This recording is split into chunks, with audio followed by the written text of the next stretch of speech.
আপনি ঠিক এমনি সময়তে প্রশ্ন করেছেন যখন আমাদের ওয়েদার চেঞ্জ হচ্ছে। হ্যাঁ, ওয়েদার চেঞ্জ। মানে আজকে বৃষ্টি হয়েছে, ঠান্ডা লাগছে, কালকে আবার গরম যদি হয়ে যায়, তো এর মধ্যে আমাদের শরীরের ইমিউনিটি পাওয়ারটা একটু কমে যায়। আর যখনই আমাদের শরীরের মধ্যে ইমিউনিটি পাওয়ার যদি কমে যায়, আর এই বর্ষাকালের মধ্যে আমাদের শরীরের মধ্যে বিভিন্ন প্রকারের স্কিন ডিজিজের মানে বাড়তে আরম্ভ করে। যদি এই বর্ষাকালে আপনি যদি ভিজে যান, লোকরা বলে সর্দি কাশি। আমি সর্দি কাশিকে নিয়ে কোনো চিন্তা ভাবনা আমরা করি না। কেন কি, সর্দি কাশি হয়েছে, কিছুদিন ওষুধ খাবেন, যেভাবে বলবো থাকতে ওইভাবে যদি আপনারা থাকেন তাহলে ভালো। কিন্তু এটা কখনো ভেবেছে একজিমা, সোরাইসিস, এই সব রোগ যদি এই রোগ থেকে আমি আগে থেকে যদি আক্রান্ত থাকি, তাহলে এই জলটা আমাকে কি কি করতে পারে? তো এই জন্য সবসময় আমি একটাই কথা বলি কি, যে বা যারা স্কিন ডিজিজ রোগ থেকে আক্রান্ত আছেন, যে কোনো রোগ থেকে, মানে স্কিনের যে কোনো রোগ দিয়ে আক্রান্ত যদি আছেন, আর ওনারা যদি মেট্রো সিটিতে যদি থাকছেন, তো দয়া করে এই বৃষ্টির জল থেকে নিজেকে আপনারা বাঁচাবেন। কেন কি, এই জলের মধ্যে আমাদের বিভিন্ন পলিউশন, আপনারা জানেন খুব ভালো করে, প্রত্যেক মেট্রো সিটির মধ্যে পলিউশনের মাত্রা একদম ছাড়িয়ে গেছে। এই ওর মধ্যে যখন বৃষ্টিটা পড়ে, তার সঙ্গে পলিউটেড কিছু এলিমেন্টসগুলো থাকে, যেটা আমাদের শরীরের মধ্যে পড়ে, যেটা পরবর্তীকালে আমার কোনো স্কিন ডিজিজ নেই, লেকিন এটা দেখা যায় বর্ষাকালের পরে হঠাৎ কোনো এক জায়গাতে আমার একজিমার মতন হয়ে গেল, রিং ওয়ার্মের মতন হয়ে গেল। এই সব জিনিস থেকে নিজেকে বাঁচাবার জন্য সব থেকে প্রথম কাজ করা এটাই দরকার, আপনারা নিজের ইমিউনিটিটাকে একটু বাড়ান। এবার রইল, লোকরা বলে কি স্যার ইমিউনিটির জন্য কি ওষুধ খাবো? আমি একদম ওষুধ খেতে বলি না। গ্রামগঞ্জে দেখবেন অনেকজনের বাড়ির আশেপাশে সজনার গাছ হবে। সজনাটাকে আপনার ড্রাম স্টিক, মানে ইংলিশে ড্রাম স্টিক বলা হয়, আপনারা কি বলেন? সজনে ডাঁটা। হ্যাঁ, তো মানে বাংলায় সজনে ডাঁটা। হ্যাঁ, তো সজনে ডাঁটা, যে গাছ থেকে সজনে হয়, তার পাতাগুলোকে আপনারা ইউজ করতে, গোল গোল ছোট ছোট পাতা, যাকে আমরা ইংলিশে বলি মরিঙ্গো। লোকদেরকে যদি আমি এটা বোঝাই কি মরিঙ্গোটা কিছু না, মরিঙ্গোটা হচ্ছে সজন গাছের অংশ। মানে পাতাটাকে শুকিয়ে তারপরে ওকে ক্রাশ করে পাউডার করে আপনাকে ক্যাপসুল ফর্মে ওরা দিয়ে দিচ্ছে, আর তার অনেক দাম নিচ্ছে। তো দরকার কি আছে? সজনের গাছের পাতা নাইন 1.5 কাপ জলের মধ্যে 1 মুঠো পাতা বয়েল করুন, 1 কাপ হয়ে গেলে আপনার বাড়িতে যেটা রুটি হচ্ছে, রুটির মধ্যে তো জল দিতেই হয়, মানে আটার মধ্যে তো জল দিতে মাখার জন্য আপনারা কি করবেন কি, ওই পুরো পাতা শুদ্ধ জল শুদ্ধ আটার মধ্যে ফেলে দিয়ে ওইটাকে মেখে নেন, ওর রুটিটা আপনারা খান। আমি কথা দিচ্ছি, শুধু জলটা দেবো না, পাতাটাও দেবো, সব জিনিস দিতে হবে। আপনি জানেন কি জানেন না, আপনাদেরকে আমি বলে রাখি, আমাদের পিএম, আমাদের প্রাইম মিনিস্টারের বয়স কত সবাই জানে, লেকিন ওনার চেহারার স্কিনের মধ্যে গ্লোটা আপনি জানেন? উনি কোনো বিউটি পার্লারে যান না, উনি আয়ুর্বেদটাকে মাথা পেতে নিয়েছে। উনি মাঝে মাঝে দেখান কি উনি কি খেতে ভালোবাসেন, তার মধ্যে সজনেটা একটা বিশেষ অঙ্গ ওনার খাবারের মধ্যে আছে।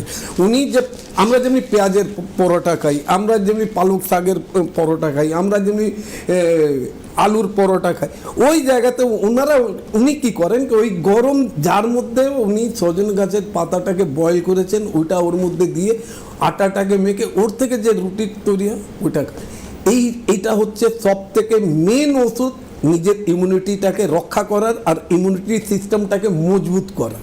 এছাড়া আপনাদেরকে বলে দিই, সোরাইসিসের আমি আপনাদেরকে কথা বললাম, আপনারা খুব ভালো করে জানেন কি সোরাইসিস নিয়ে প্রচুর চিকিৎসকরা বিভিন্ন সোশ্যাল মিডিয়া প্ল্যাটফর্মে বা বিভিন্ন চ্যানেলে লোকেরা অন্য কিছু মানে বলে কি কীভাবে নিজেকে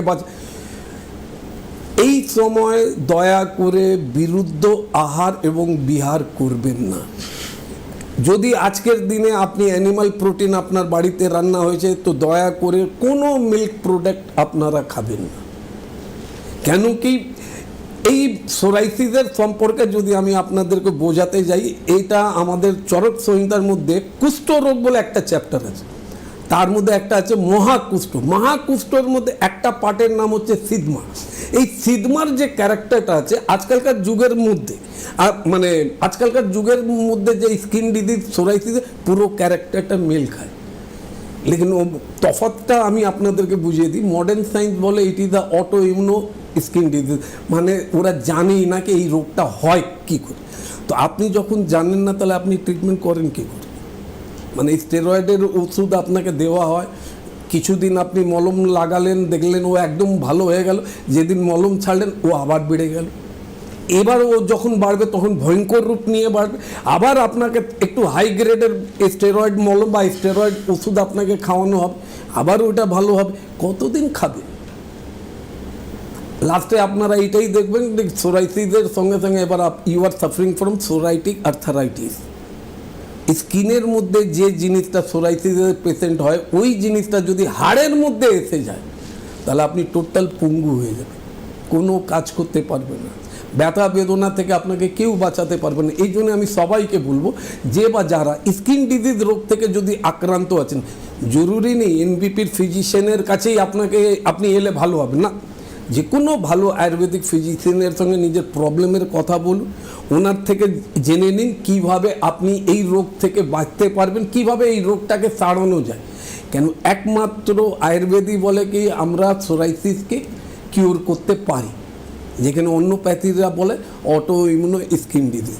কেন কি আয়ুর্বেদের মধ্যে সবথেকে বড় অস্ত্র হচ্ছে ওষুধ, তো আছে, আপনাকে ওষুধ খেতেই হবে, প্লাস দিনচর্যা মেনটেন করতে হবে, কিভাবে সকাল কখন ঘুম থেকে উঠবেন, কখন আপনি ঘুমাবেন রাত্রির বেলা, আর কতক্ষণ নিজের পেটটাকে খালি রাখবেন, এটা সব দিনচর্যাতে আমরা বুঝিয়ে দিই পেশেন্টদের।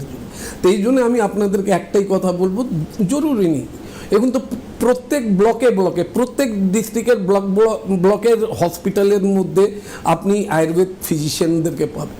একবার ওনার সঙ্গে আপনারা কথা বলুন, ওনারা কি বলছেন এটা বলার পর ওনাদের অ্যাডভাইস নিয়ে যদি আপনার ভালো লাগছে ওইখানে ট্রিটমেন্ট করেন, না হলে তো আমরা তো আছি।